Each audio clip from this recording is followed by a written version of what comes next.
ខ្ញុំគិតថាថ្ងៃនេះខ្ញុំសូមលើកឡើងចំនួន3ចំណុចតែមុននឹងចូលទៅដល់ចំណុចទី1គឺខ្ញុំសូមមានការធ្វើការកត់សម្គាល់ចំពោះអ្វីទៅដែលនាំមកនូវមោទនភាពជាតិហើយម៉ោងនេះពេលនេះ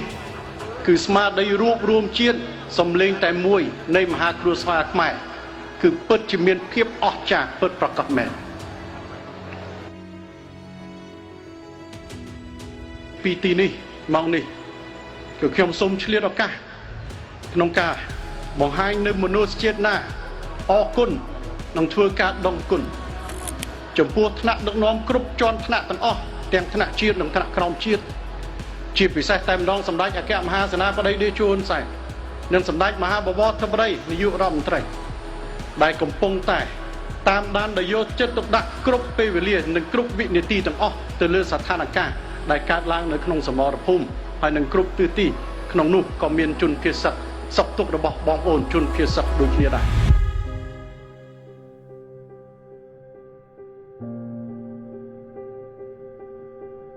ផែម៉ោងពេល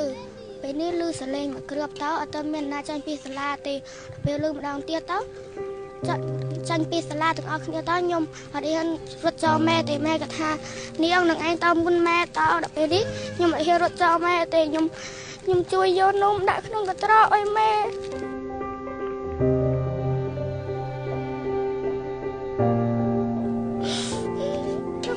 ជីបវីតើខ្ញុំស្នើឲ្យខ្ញុំយំតាមផ្លូវអត់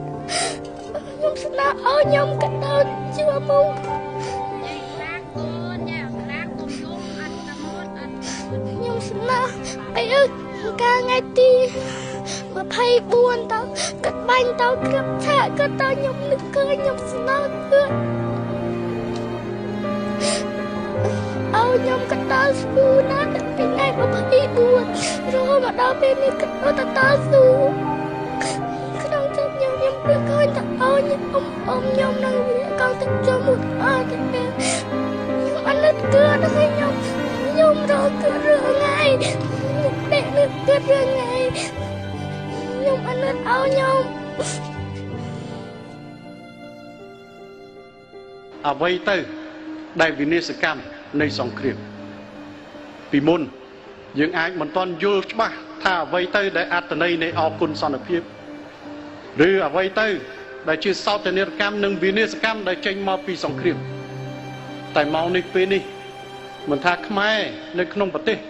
ឬក៏នៅក្រៅប្រទេសមិនថាអាយុវ័យប៉ុណ្ណានោះទេតែយើងទាំងអស់គ្នាគឺពិតជាបានឃើញទៅលើការឈឺចាប់ភាពសោកសៅនៃការបាត់បង់និងបែកបាក់គ្រួសាររបស់អ្វីដែលកម្ពុជាកំពុងតែជួបប្រទះហើយក្នុងនោះក៏សូមឆ្លៀតឱកាសសូមថ្លែងអំណរគុណសូមកោតសរសើរដោយស្មោះស្ម័គ្រចំពោះសម្លេងរបស់ប្រជាជនខ្មែរគ្រប់រូបទាំងក្នុងនិងក្រៅប្រទេស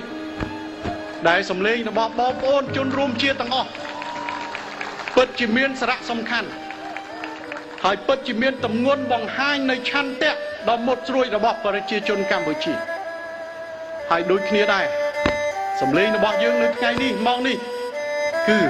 ការចង់បាននៃសុខសន្តិភាពសម្រាប់ប្រទេសយើងទាំងពីរខ្មែរចូលចាំចេះខាដល់សើ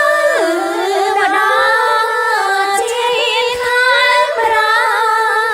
លំតែខាទឹកដី